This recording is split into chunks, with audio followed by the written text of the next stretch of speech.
With 12 days to go until Election Day, about 13 million people have already voted. Donald Trump holds 3 rallies today in Ohio after visiting North Carolina yesterday. And that's where Hillary Clinton will campaign today with First Lady Michelle Obama for the very first time. This will be the latest in a series of visits by the candidates to the battleground states. CBS News elections director Anthony Salvanto is at the table with some scoop. All right, Anthony, because you've looked at some of the data from the early data coming in from the battleground states of Florida and North Carolina. What are you seeing? Right, because, so many people vote early. More than half of the electorate is going to vote early in Florida, for example. So people start digging into these numbers and the campaigns try to use them for spin.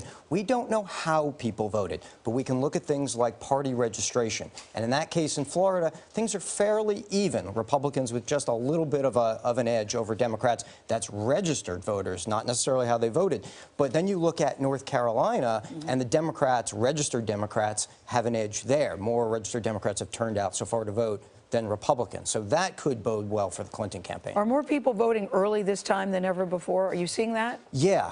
What you're going to see is people, compared to 2012, have decided to go for, we call it convenience voting, because it is more convenient. And that's actually one of the things when you see the campaigns talk about how they're doing. Remember that it's not just a straight comparison to 2012, because as more people choose to vote early, now you've got more people already in the bank than you did back in 2012. The Trump campaign has made the case that this election could attract voters who have never voted or who have not voted in a long time. Any evidence of that? Not really. In fact, when you look at the vote history of the people who've turned in their ballots early or voted early, you see that most of them have voted before. In fact, particularly among Republicans, 8, 9, and 10 of them have voted in the past. So no evidence that's showing up just yet.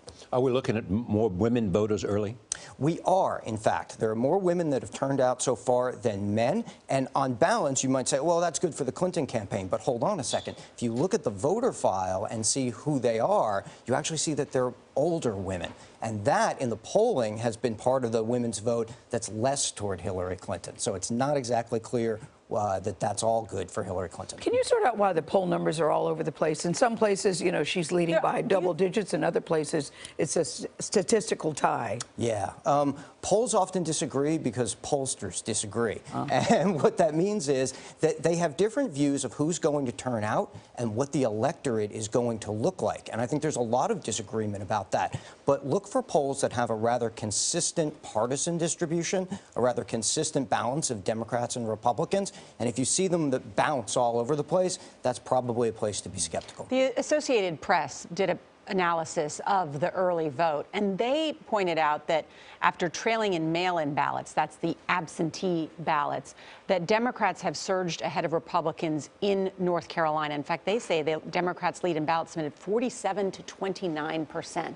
What does that suggest? Yeah, that jives with what I'm seeing as well. But here's the thing. That's party registration. In a place like North Carolina, you could have people, you know this, Charlie, you could have people who registered as Democrats a long, long time ago, back when it was a solidly blue Democratic state, and they haven't voted Republican, they haven't voted Democrat in years. They vote Republican now. Right, because you can vote whoever you want on election day. It's not like a closed primary. Exactly. Did you know that, Charlie, about I did know North Carolina? that. That's a first kind of turn. Also, you have a turn in North Carolina because of all the people who are moving in from the high-tech, upper-income group. Exactly.